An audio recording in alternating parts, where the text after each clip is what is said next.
it all comes down to this. Welcome to the Michigan Football at the Voice of College Football channel. I am one of your post-game hosts, Desmond. I am here with Mark Rogers. While you are here, please like and subscribe. Also, share the video out on social media. We definitely appreciate it. And also visit Mark's main channel, The Voice of College Football, where he is constantly and consistently streaming and putting out content in regards to football. We've got Big Ten, SEC, Ohio State, Michigan, quite a few different channels. So please contribute. There should be some description where you can contribute to the show. We definitely appreciate it. And yeah, like I said, like and subscribe. So, Mark, how we doing today? Doing well. This is a college football fan's delight, rivalry week. And Yes. regardless of who you root for, even if you've had a bad season out there, you can possibly get a lot of that back by knocking off your most hated rival. But when it comes to this one, it's not only that passion for proving to be best and for pride. There's a whole lot on the line. So this is what we all wanted, and here we are. It is. It is. And I think if Michigan fans are being honest about it, I'm not sure they would have called it that, the Ohio State game is essentially going to be for all the marbles. Even the most optimistic fans, but nonetheless, I mean, this is, this game, even the rivalry aside, has so much riding on it with, you've got Michigan and Ohio State are both essentially the winner of this game is going to have a very clear path to the playoff.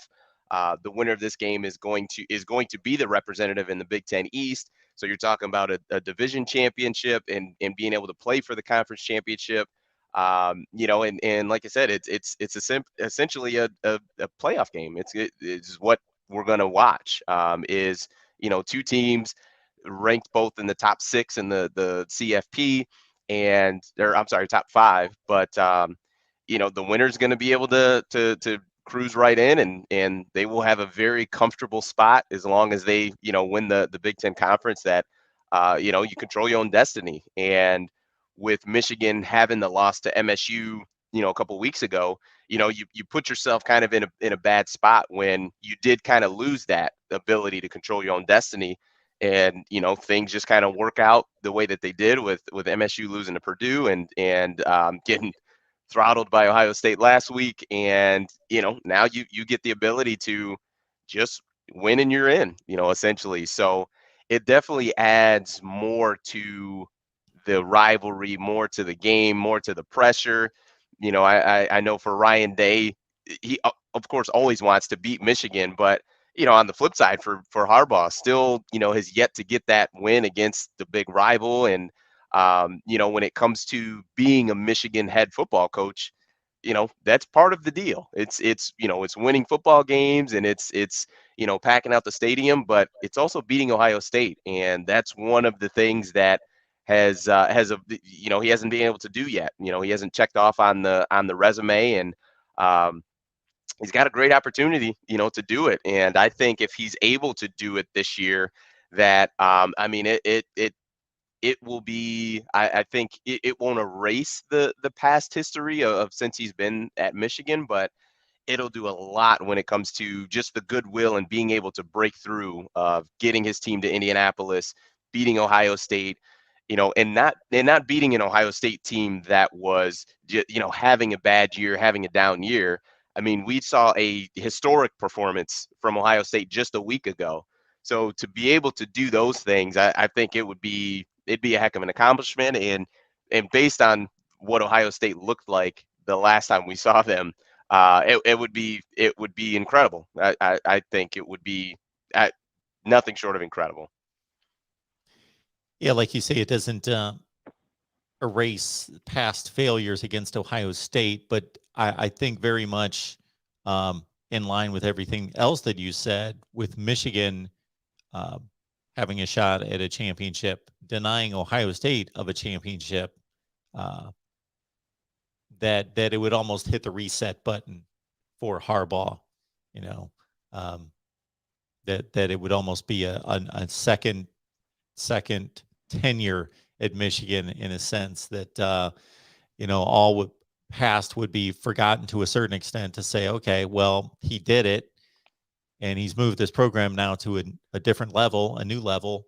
They are playing for the Big Ten championship. They got through Ohio State, and it was a number 2 team in the country, Ohio State. And so the past can be forgiven, and maybe we'll take off from here. But they got to get through 60 minutes against Ohio State before they can say that. Yep, it's like it's one of those things that you hear about it, like for instance with like a Kirby Smart and like a Lincoln Riley, to where because they haven't won a national championship yet, like people just make the comment of, well, they can't do it, like they just can't win a championship. And it's just one of those things that with same thing with Jim Harbaugh and Ohio State. It's like, well, he just can't beat Ohio State. Like people are going to say you can't do it until you actually do it and break through. So I think number one's going to be a tall task, but this is a different year with Michigan because I feel I mean, probably since the 2018, season, probably even 2016, to where I felt like Michigan wasn't just clearly undermanned. I think if you're looking at both of the rosters, Ohio State has more five-star guys than Michigan does. It just kind of an is what it is thing, but nonetheless, I think Michigan has a lot of good players, on their team on both sides of the ball. So I don't think it's something where, Michigan has to bank on playing an A plus perfect game and assuming and hoping that Ohio State plays a C plus game. Like I think that both of these teams playing, a great football game, like their caliber of football, I think it's probably going to be close to what the spread is, like essentially a one possession game. So I think Michigan is a different caliber of team than what in the last probably 5-6 years that they have been. And I think Jim Harbaugh deserves some credit in that regard of continuously bringing in guys that are can play football at a high level, guys with high football IQ, guys that fit what they want to do, and also developing the leaders on this team that they've done. We talk really every Wednesday. We're here, and I talk about how the Michigan team, how they come out every week. It's been very consistent that the leaders and the coaching staff has made sure that they've come out with the proper amount of energy and focus, week in and week out. And that's important, and you'd like to think that that trend will continue, against Ohio State, because I do think that'll be an extremely important to make sure you do come out, with energy and you're executing at a high level, because as we saw last week with Ohio State and Michigan State, that if you fall asleep, and you're sluggish early on, Ohio State can put up 4 touchdowns in 4 drives. Like they're that explosive on offense, and especially when they're clicking. So they've done a really good job of coming out, just focused, coming out with energy, and really executing at a high level early on. And I think this game, probably more than any other outside of the Michigan State game, will be absolutely critical that the guys come out focused and just ready to rock from the moment that the ball's kicked off. I will say my perspective pretty much mirrors yours. The way I state it may sound a little bit different in regards to the caliber of these two teams as I see it, would be that I do think that there's not a substantial talent gap. I think that Ohio State has a decided edge. I'll call it that. I wouldn't call it an edge, even something in the middle. Where I think it's. I think anybody that watches football and knows the two programs and the two rosters and watches the games and pays attention can see that Ohio State's better, but we see who knows how many games every week in college football where the better team doesn't win. So I do think that if both teams play, much to what you just said, if both teams play an A plus game or a C plus game, Ohio State will win. Ohio State has to give them something, has to give Michigan something. I would think for Michigan to win the game, but it's not a puncher's chance kind of miracle situation at all. Not even close to that. I think Michigan's got a very, very solid chance. I would be interested, any Michigan fans in the live chat, if you want to be honest about your confidence level. I would love to see you rate your confidence level going into this game.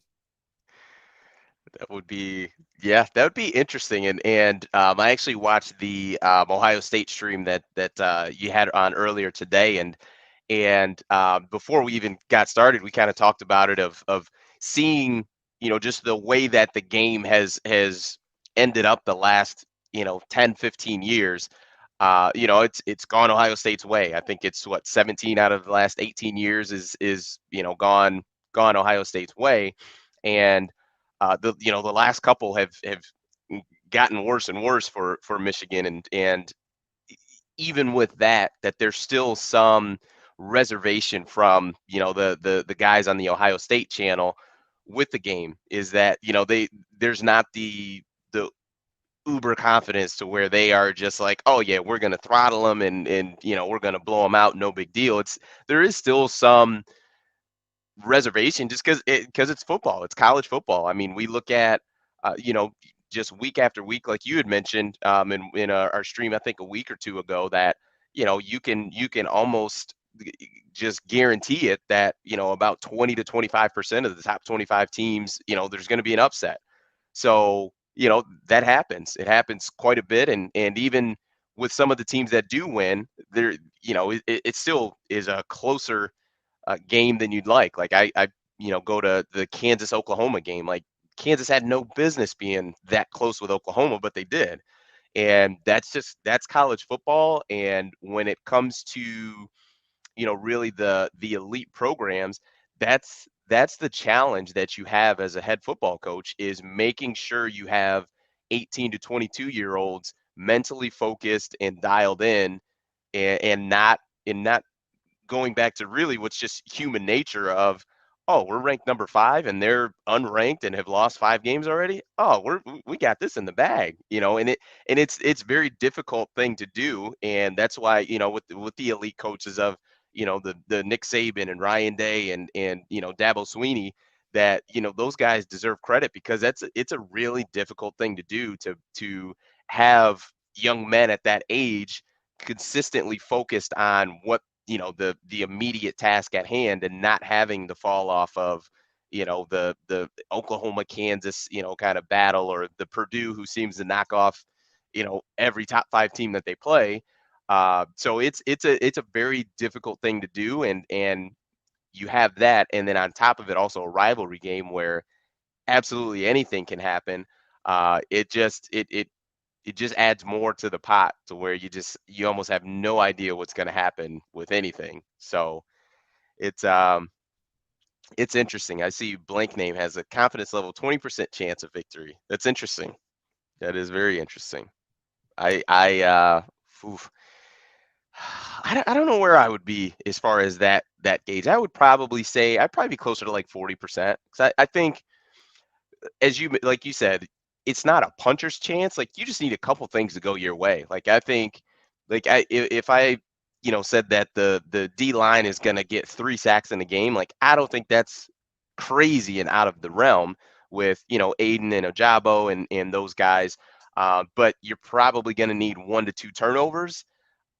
Is kind of what I think, if you're looking to win the game, and not that that's so difficult to do, but just Ohio State overall hasn't shown the tendency to turn the ball over a lot. So I think that's where it's going to be a little difficult, but I think 97 and 55 are going to be the keys to Michigan getting a win. I think my thoughts on the game is going to be the offense is going to be what it is. I would have loved, as I've hammered home and repeated again and again, that to really try to air it out earlier in the season to get more reps and get more snaps for Cade. hasn't happened. Harbaugh's kind of stuck to his guns of the identity of this team. It's going to be a running. We're going to run the ball, ball control, time of possession. So that the I would imagine that's what this game is going to look like from Michigan in an offensive perspective. But the defense is going to have to give the offense, I would say, at least two turnovers. Um, and maybe it looks like instead of getting an interception, maybe you convert a couple 4th and 1s. But you're going to have to extend some drives and keep number 7, keep him on ice a little bit on the sidelines, because that's a lot of times with the teams that end up throwing the ball a lot, and the spread offenses is, ideally you'd like to get, if you're Michigan, get a long drive, run the ball, get in the end zone, and you have CJ Stroud sitting on the sideline so long that he kind of loses that rhythm. He comes out, quick 3 and out, you get the ball back, and really rinse and repeat. That's the ideal scenario. But I think even if the game did start that way, you only going to have so much time before he does get rolling. Because I just think with Ryan Day, I have the utmost respect of his play calling. He's phenomenal as a play caller, and it's only a matter of time before he figures out and starts to see what you want to do and is going to attack, attack, attack, and they're gonna hit some big plays. So it's inevitable. But if you can prolong that as long as possible, and like I said, it's going to be pretty chilly on Saturday. Hopefully number 7 gets a little chill under those shoulder pads, and he gets out of rhythm a little bit, and Michigan takes advantage. Now, Venice here is a guy that people want to hang out with because Venice is an optimist. He's a glass half full guy. There's no doubt about that. His confidence is 8 out of 10. That's high. That's high. But That's he's high. I he's don't know got the what right that's based numbers. on, but it's high. That is Aiden Hutchinson and David Ajabo. That's it's something. It's something. I think that those guys will be critical and be key on getting pressure on Stroud. Like if you're gonna let him sit back and just kind of hang out like he did last week against Michigan State, you're gonna give up 50 points in a half. That's how it's gonna work out. Hutchinson is a poor man's Joey Bosa. That's still a pretty rich man, just so we're clear. That's still a pretty rich man. Absolutely. So, Joe Day, appreciate the super chat contribution. Always appreciate that. We'll remind everyone that you can contribute here on the super chat, or if you just want to contribute to the channel or the Voice of College Football in general, you can hit me up at Venmo, PayPal, and Cash App. Just search Mark Rogers TV. And if it's targeted specifically for the Michigan channel, please make note of that. But if you understand the YouTube process and want to bypass that, we're on Venmo, PayPal, and Cash App as well, Mark Rogers TV. So, okay, I always promise to read through on the super chat. So, oh God, mute his mic. He's trying to convince himself our tackles will hold up. Go Bucks. Yes, Aiden Hutchinson is a poor man's either Well, what Joey about or David Nick Ajabo? Bosa. You never know. Yeah, I mean, Joey Bosa was phenomenal. I mean, an elite prospect on every level. So even if you're saying, Hutchinson is 2 to 3 steps below that, that's still pretty good. Still pretty good. So we'll see. I think, like you said, the tackles will hold up. I don't think that's a wrong statement, but the thing is, it only takes one time, out of 60 to have for Hutchinson or Jabo to win and strip sack, and you're in business. So, you're trying to get that one out of 30. Ohio State's probably looking at what, 60 to 70 offensive plays. I'm looking to win, for those guys twice out of 35 times, and it's just a big play. It's a strip sack. It's a fumble, it's an interception, because of pressure. So it's not, that a lot of times with games with teams that are both really good, it comes down to one or two plays. Like it does, it's not always, uh, you know, 15 plays that are the difference. A lot of times it's really close, but it's a guy who gets that strip sack, or makes the quarterback a little nervous, and he throws it before he's ready, and interception, and you're rocking and rolling. So, that's my thought on it. Yeah, I do think in addition to that, the big plays that uh, part of the Michigan formula would be for those guys to get close often, to disrupt, to make Stroud throw off platform, to crowd him, not allow him to step up, not allow him to, follow through, just make him uncomfortable and not stand there back there and pat the ball 4 or 5 times before he picks out one of those three receivers and who's open by he's only open by 4 yards, he's open by 8. I'm going to throw it to him because those guys get open by more geography than just about anybody I've seen. Yeah, I saw a poll on Twitter, and it asked who had the best wide receiver trio, and it was this version of Ohio State. I believe it was the 2019 LSU receivers with Terrence Marshall, Justin Jefferson, and Jamar Chase. I think the 2020 Bama guys might have been in there, so that would have been Devontae Smith, Jalen Waddle, and who am I missing? I John think, Mechie. yeah, Mechie. And I want to say there was another one in there too, but these guys are special. These guys are track stars. You definitely can't let these guys get one on one on any safety, any corner. Um, Even for is much respect as I give to Dax Hill and as good of a player as he is, I still don't think that's a matchup as far as one on one and especially down the field. It's just not a good matchup.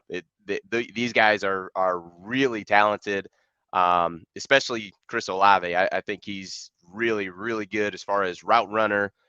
He had a catch against last week against Michigan State that was I think it was CJ Stroud's like the record breaking 17th pass in a row or something like that. But it was a ball he caught at like the 2 yard line going out of bounds. Yeah, And it was just unreal. Like the yeah. concentration that you need to make that, the hand eye coordination. It's just like, man, this he's really good. So it's going to be key for Mike McDonald to keep those guys as much as he can in front of you and just making sure that those routes take time for those guys to get open and hopefully you get more time for Hutchinson, Ojabo, Morris to get home. But those three guys are special. Those are three NFL wide receivers. And then I believe is it Julian Fleming is Yes. I think freshman. I mean, and that's another kid who's crazy explosive. I don't think he's quite ready yet to handle a number one receiver workload, but as far as just being explosive, he's there too. So it's they definitely don't have any shortage of talent on the outside. Yeah, Fleming was the number one rated wide receiver coming out of high school as well. So, yeah, he will have his shot at some point and caught his first career touchdown last week against Michigan State. Who did not catch a touchdown last week against And Michigan? this is the last thing I will say before we bring in Tony Gerdeman from Buckeye Scoop is going to join us right now. Is I know that the Michigan State secondary is bad. I get that, but I think the numbers are out of whack in this way. Everybody cites total yardage, so they have the worst pass defense in the nation based on total aggregate yardage. Okay. Miami threw it 59 times against them, Indiana 52 times. You can go down the list. Purdue 54 times. Everybody throws the ball against them. So if you just look at yards per attempt, which I think is a much better measurement of what type of yardage you're giving up per pass attempt, Michigan State was only 34th in the country in pass defense per pass attempt. So they weren't awful in any such way, but just I still can't get over 49-0 at halftime with 500 yards of total offense at halftime against a team that's ranked number 7 in the country. And they may not be quite that good, but I'm pretty confident they're a top 15 team in the country. Yep, agreed. Uh, Yeah, that was impressive. I think I want to say the LSU playoff game, I think was the last score we saw like that. I think they hung like 55 on Oklahoma, I think in that first half with Joe Burrow. I Like think they were at 49 as well. was it 49? I tend to remember It was these a things. I lot. think it was 49-14 at half in that playoff game. Yeah, same type deal. Just ravaged them. Yes. We are happy to be joined by Tony Gerdeman from Buckeye Scoop, who's checking in to give the Buckeye side of things. We want to remind everyone that we do an Ohio State show every Wednesday with Tony, Kevin Noon, and Steve Hellwagon. So check out whether you want to root and cheer and be positive, or you just want to come in and scowl and troll. You can do that. As like we've got Ohio State fans here, I've seen counter predictions going back and forth. And so we can imagine what those are all about. Tony, how you doing? I'm doing well. However, I just came back from Target, so if I'm a little out of sorts and look like I've been through a war zone, it's because I kind of have. Rough time at Target. Uh-oh. It's close to the holidays. I could only imagine what it looked like there, and and especially Christmas coming up. So I know they had Christmas decorations out and all that jazz. That's kudos to you for making it out of there alive. Kudos to you. That last minute dash for tomorrow. Yeah. Get some mashed potatoes and whatnot, and it's serious in there, man. Yeah, remember that next year. Go 2 days before. Yeah, if you need to get something at this point, just sacrifice it. It's too late. It's too late. Just let it be. Mentally, you'll probably feel better that you didn't go to Target and have to deal with that. Because now I'm dealing with, I had to push like 3 people over to get the last mashed potatoes. That's not easy to accept. Yes. Tony went into his Mayan Williams thought process and just bowled people over. Oh man, that's interesting. No, but I've been watching. I've just got home and was watching some of this, and I agree with what you've been saying about Michigan and the defensive ends and all of that stuff. I went back while you guys were talking and looked at the Penn State game. Michigan sacked Penn State 7 times, forced 2 fumbles. Penn State recovered both of those. Michigan needs to recover those on Saturday, and that will be a huge help for them. Yep, agreed. So I've got a question for you, Tony. So obviously watching Ohio State every week, I can say I do not, but I definitely watched them on Saturday. Do you think that game was more indicative of who Ohio State truly is, or do you think it was more so just Michigan State struggling, like that was a bit of a tough matchup for them? Like where do you feel like that performance, especially offensively, falls in regard to the scale of who they really are? It's definitely a bad matchup for Michigan State with their secondary. And to hear Ryan Day tell it on Thursday, Michigan State secondary was just sitting on routes, not respecting the deep stuff. And the receivers went back to tell Ryan Day, like, hey, the deep stuff is open if we want it. And he's like, okay, let's go do it. And for Michigan State's secondary to be so disrespectful like that, I think they kind of got what was coming to them. But is that the real Ohio State offense? I think that is the full potential Ohio State offense. But is the real Ohio State offense what we saw against Penn State and Nebraska? Is like, or is it in the middle somewhere? Because we've seen C.J. Stroud and the offense relatively struggle against Penn State and Nebraska, where they don't look like we saw on Saturday. So I'm torn myself. I think they are more like this Michigan State game. But I'm not expecting that at all on Saturday, and I can see struggles like they did against Nebraska and Penn State on Saturday. But I think if there are matchup issues, Ryan Day can exploit them, and that's where people get into trouble. And I'm just interested to see if C.J. Stroud starts slowly, has some nerves, and then how long does it take for him to get out of that? Or does he start on fire? And then if he's on fire, I don't know that George is not going to do much. Like there's a lot of offense there. but I want to see it before I expect it to happen. I think Ohio State will eventually get going. I'm just wondering what those first 2 or 3 drives look like.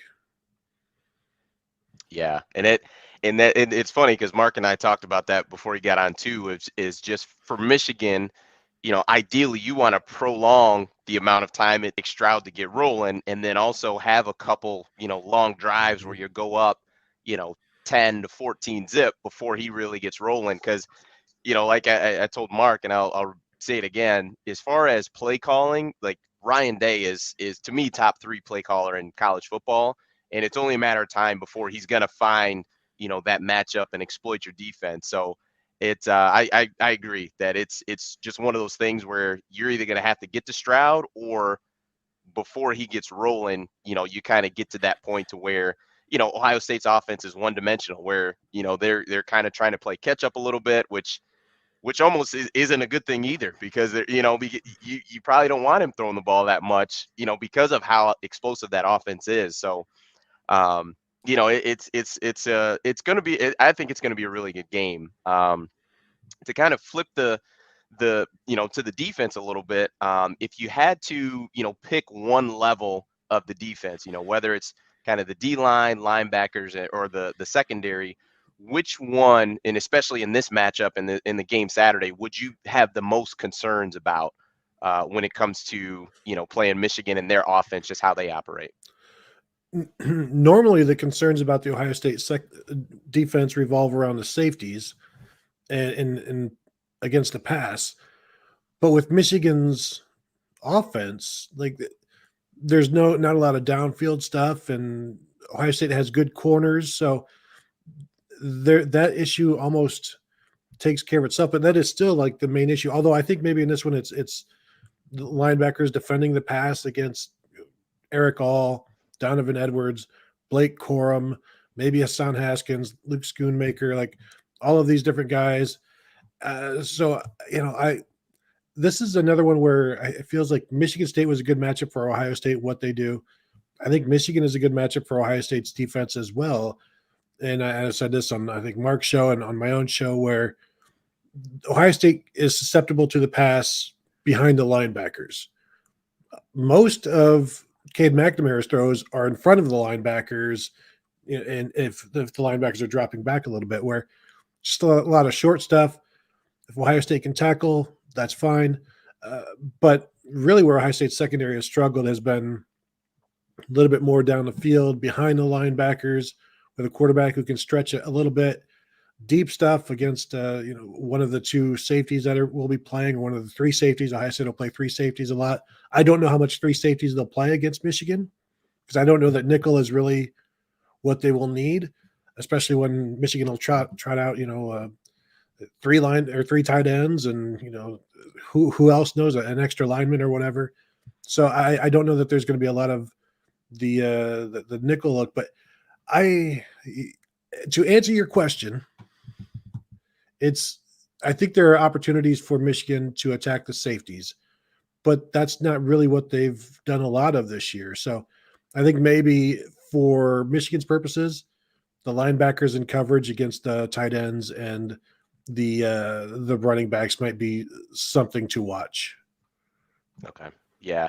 It's and like you said, I think what people kind of think about most recently is Ohio State in the national championship game. And, that I think that version of that Alabama team was really good. And I'm not sure there were many teams that would have matched up well against them, of just, where they were at as far as just development and players, and, the NFL guys they had on that team. But, Ohio State has looked much different, obviously, from that. They've bounced back, and if I'm not mistaken, those the guys that they have are new to this year, correct? Or were some of those guys from last year as well? Well, they've got a couple of new starters, and Steel Chambers, a linebacker, was a running back last year, and freshman corner and Denzel Burke.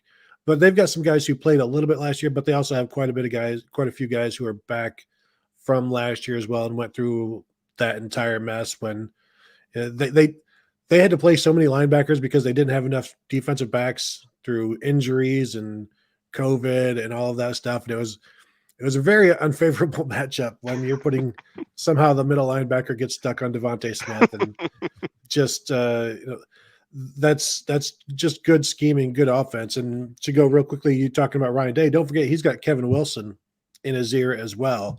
That's another one of the nation's best play callers in Kevin Wilson, and those two can be a two-headed monster at times. But yeah, the defense, the offense, I think they showed what they were capable of both sides last week. This is a different animal though with Michigan. Yeah, I think with Ohio State just exploding the way they did offensively, you took Kenneth Walker out of the game. I mean, it was even with Ohio State getting out and sprinting the way that they did against Michigan State, I still felt like they should have stuck with the run because essentially they're just not built to try to come back from that with just leaning on Peyton Thorne, 100%. Walker, I think he had his first 3 carries was for 24 yards. So he had, I believe his first 2 runs, you guys actually stopped him like the 1 yard or no gain.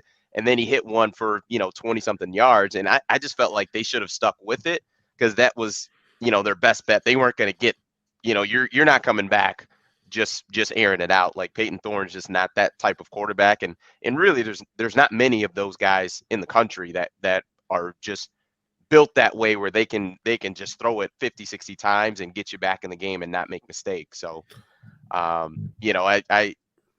mean, it's easy for me to say, obviously, if I'm not coaching, it's not my, livelihood or job on the line. So, yeah, it's interesting.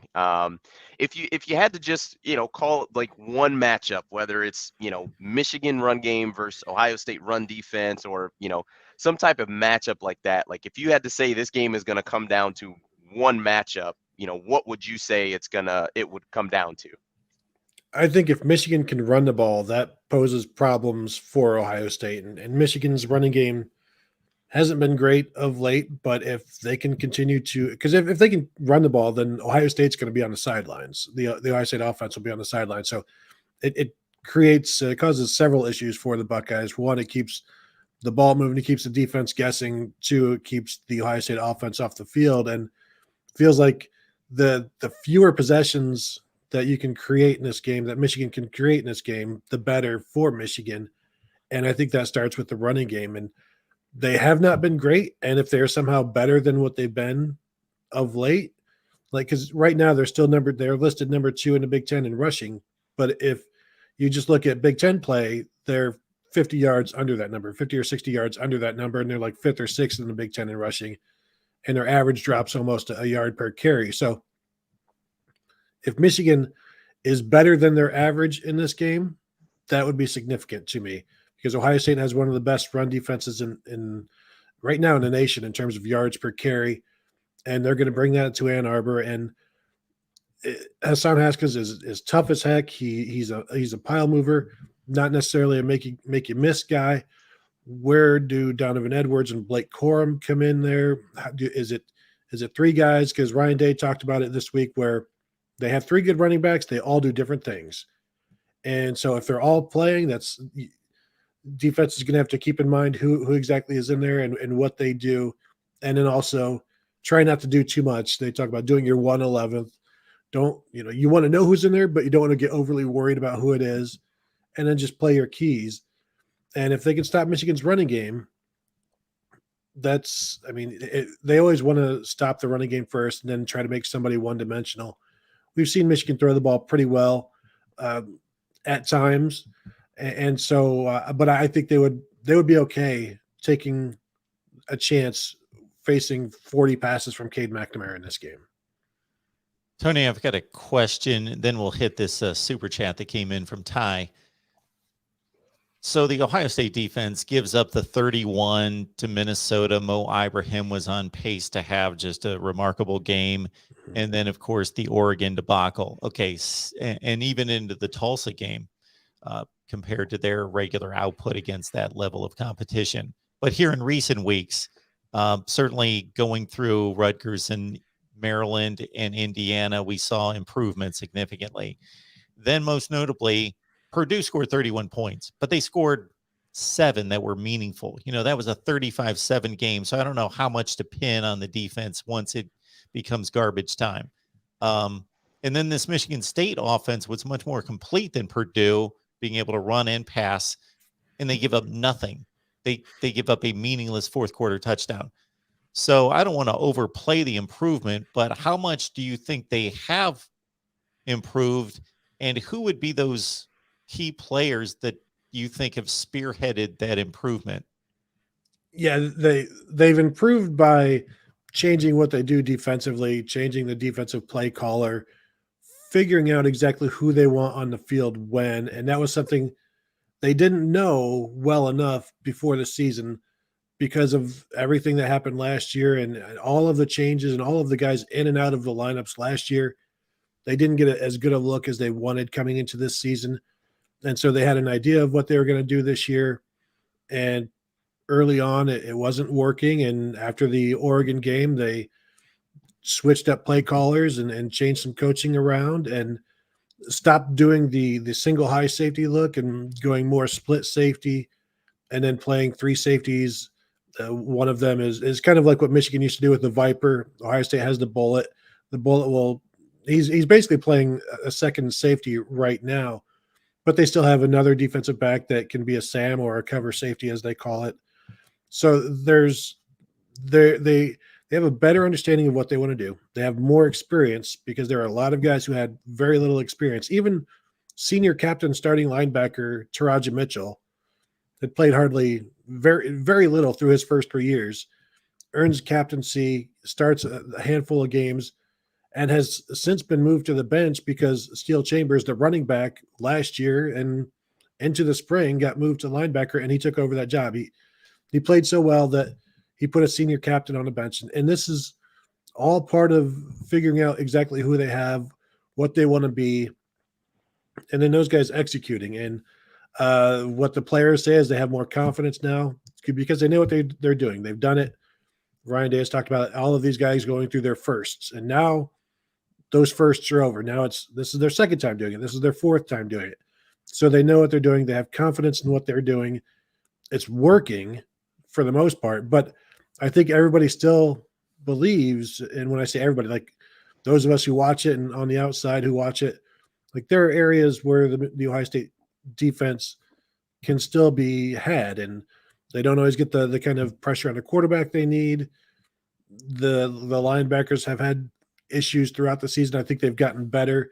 Coverage can be an issue against tight ends. Michigan has a very good tight end in Eric All, as we know.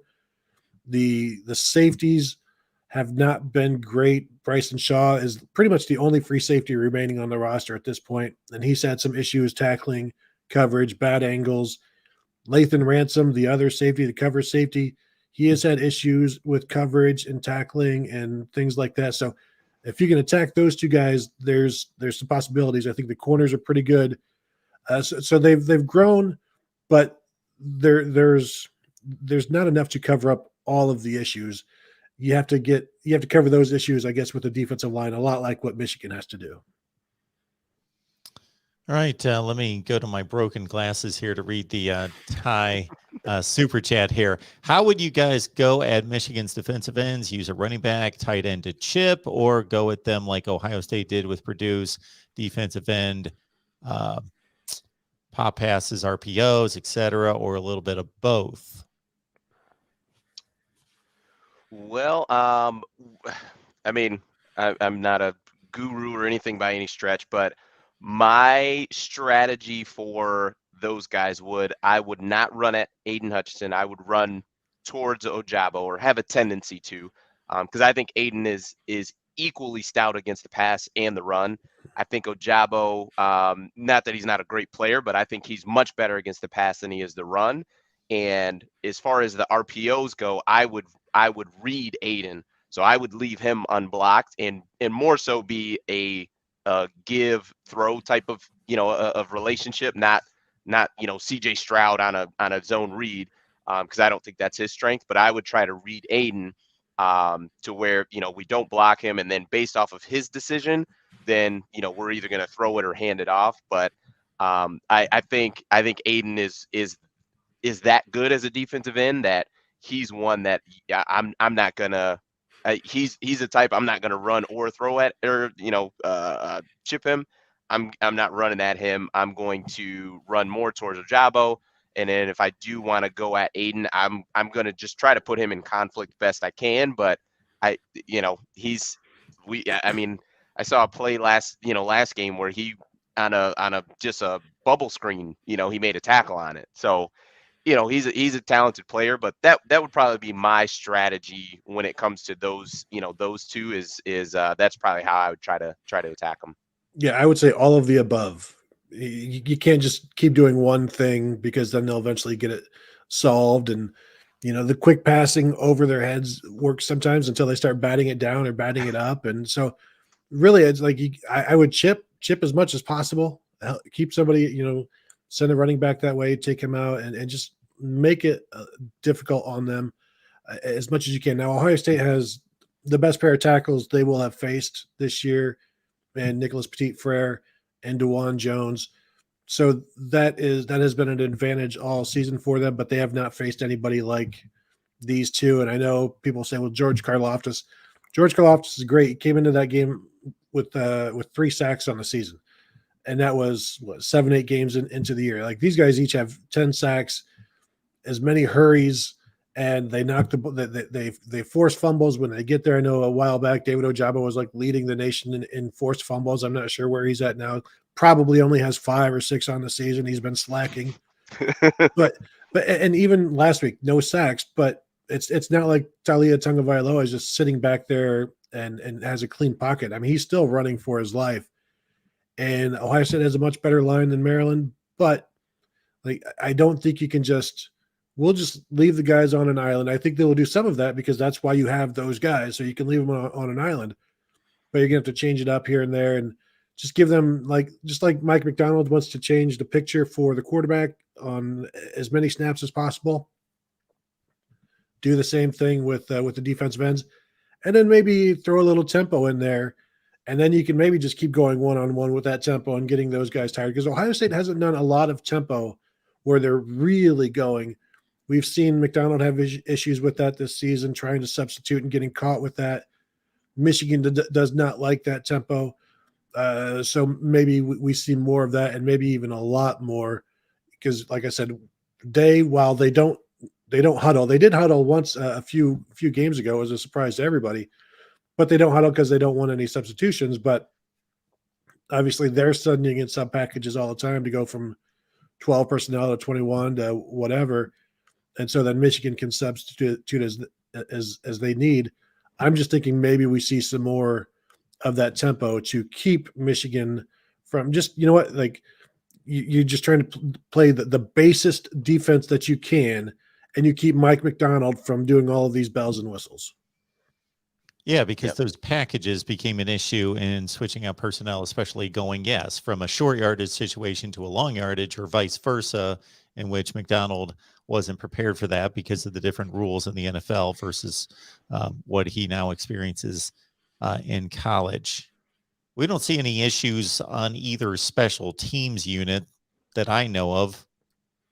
Any glaring weaknesses? Well, and I'll just say this while we talk about Ohio State's defense against this and that, and Michigan special teams has been fantastic all year, and it gives them free yards. It gave them a touchdown last week and gave them a blocked punt.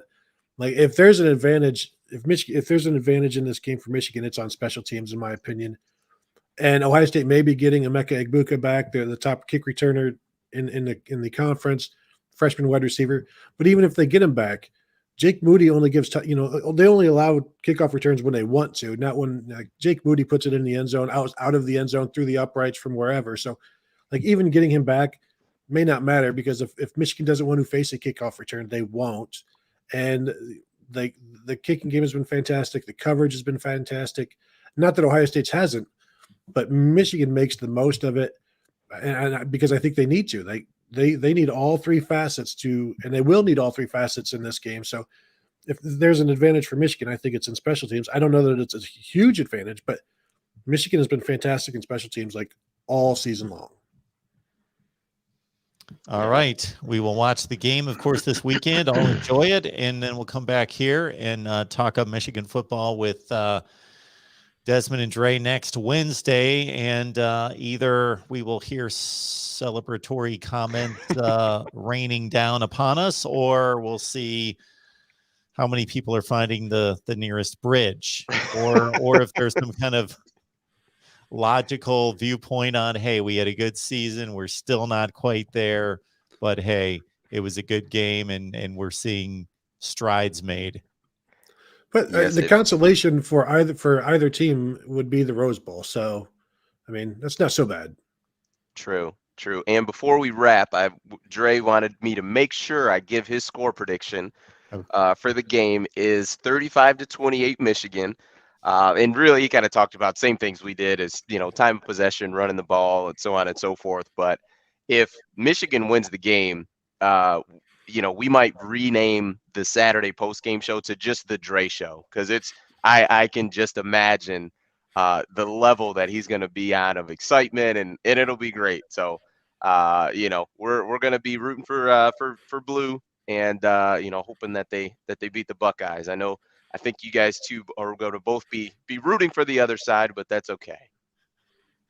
Well, if I was rooting from a business standpoint, I would root for both of them to win, for both of the channels to thrive. But I don't think that's possible from what I understand about football. I haven't been watching it too long, but I kind of figured at least that much out. So NFL they could, but college they have these crazy rules, and they make sure that there's a winner, which there's a winner. Yeah. I appreciate. Yes, we can't be rooting for a Detroit Lions tie after going 0-8 or anything like that. Yeah, story of my life. They're the worst. Ugh. Everybody here, check out. Oh, that's fine. I didn't make that connection, but Tony Gerdeman's work at Buckeye Scoop and your podcast, Tony. Yeah, the Buckeye Weekly podcast, which is pretty much a daily show this season, especially this week. We always ramp it up for Michigan week, and so we're dropping shows every day, and sometimes two this week. So nice. It's a big week. It is. It's the game. It's the game. Have you talked enough Ohio State, Michigan yet, Tony? And the thing is, like, we talk it all year long, but like this week, we talk it 2 or 3 podcasts a day, just depending. And then Friday, like Tuesday night, we did the college football playoff stream, and then Friday we're going to do another like 2-hour stream where we'll talk about it. And then there's a Saturday morning pregame show, and then a postgame show. So we will have. I don't know what else there is to say about it, but I've got to, I got to figure out about like 4 or 5 hours more of content. Fortunately, the game will help and give us some more to say, one way or the other. So I just want to be straight about this, and everybody check out Tony's podcast. And I apologize that I've heard very little of it, but I'm typically like sitting here for like 12 hours a day doing all this. But we could pick out a random week in May, let's say. You guys are talking Michigan a couple times a week. No. But we do. There's like a Monday, usually, right? Well, we do that during the season. Okay. But there's usually like a July tail of the tape where we look at each positional. We compare them. But if there's something going on with Michigan, we will talk about it. We remember when they had the Amazon show. We did like we did a recap of that show as part of our podcast each week, and there's some funny times, man, watching that show. It's yes, I'm sure it's all done with the utmost respect for the maize and blue. You grow up with it and you have respect, but you also, growing up with it, you allow yourself a little bit of leeway. Absolutely. Always good stuff with Tony. Tony, we know you got so much going on, so thank you so much for taking the time for us. No problem. Thank you guys for having me. Talk to you later. Yeah. Thanks, Tony.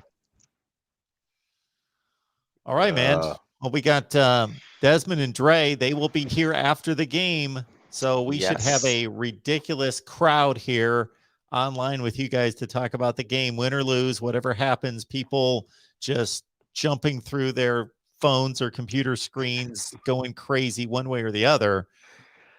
And I'm going to man the Ohio State side. So it'll be it's gonna be interesting. I obviously hope Michigan wins, but I hope it's a good game. I think that's the coolest part of everything, especially when you get these big matchups of a 2 versus 5. That's just, it's huge. It's big. And it's so interesting because I saw on Twitter, people were talking about expanding the playoff and that the number one and number two teams in basketball played last night and no one had any idea. And they're like, if we expanded, it wouldn't be, like this, a bunch of stuff. But nonetheless, it's rare that we get a 2 versus 5 matchup and that it's in the rivalry game. And there's just so much on the line that you just couldn't ask for anything better, and especially for the team that comes out ahead, that just to accomplish so much, even for a team like the Buckeyes who have been to the playoff multiple times and won the Big Ten, like even still, them winning this game would be a huge accomplishment, and especially for Michigan as well, not being able to beat Ohio State in Harbaugh's tenure. So a lot on the line, and it's going to be awesome. I'm not going to do the math right this second, but Ryan Day will lose a Big Ten game sometime. It's going to happen if he stays at Ohio State. I don't know if it's going to be year 4, year 7, when he's going to lose a Big That's Ten so game. crazy to think about. That's crazy. Oh, and the man. other, my angle on this rivalry, which I could talk about for days and days and days on end, would be that I know that the magnitude has been amped exponentially by the rankings and by the one-loss status for each team playing for, of course, an appearance in the Big Ten championship game, and everybody's thinking playoff. But I got to tell you, having grown up in Ohio, grown up a Buckeyes fan, and watching this game, I shouldn't date myself, ever since 1976, that it really doesn't matter to me what the records are. Like, I can go through history, and there have been Ohio State teams that were 4-6. And this game was just as big to me. Mm-hmm. Oh, yeah. Regardless, because it's about, as you can relate to your rivalry with Alabama and Auburn in the Iron Bowl. And there's a different dynamic there when you've got state going up against state versus everybody's crammed in one state and pick your side. I think the intensity is actually ratcheted up for that in the state of Alabama because you got no pro sports and you've got everybody living side by side in when I say hatred, I mean that in a sports context. So I covered the Iron Bowl and I covered the SEC for 7 years, so I understand it.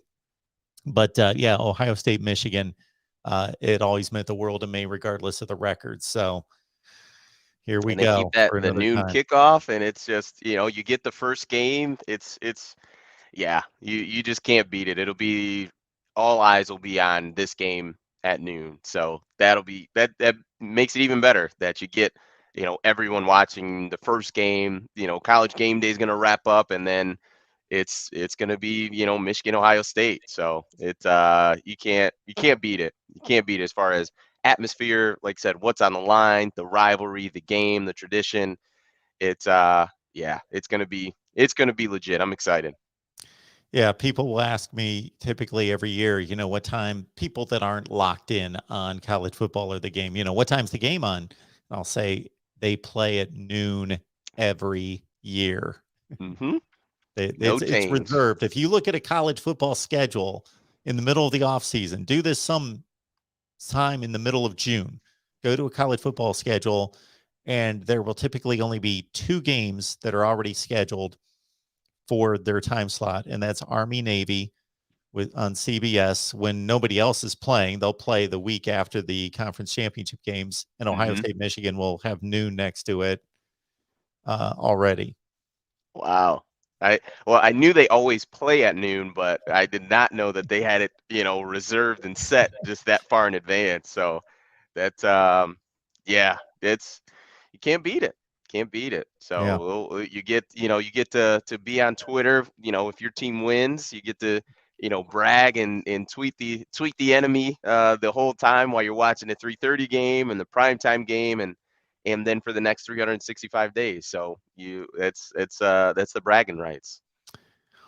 Well, Desmond, I appreciate you and Dre being here every Wednesday and after the games on Saturday. They have done a phenomenal job, everyone. So if you want to catch some Michigan football talk after the game, and if there's a Big Ten championship game and on through a possible playoff or bowl game, then these guys have done an exceptional job and are fun to listen to. So lock it in here at the Voice of College Football Michigan. All right, sir. Well, you have a happy Thanksgiving.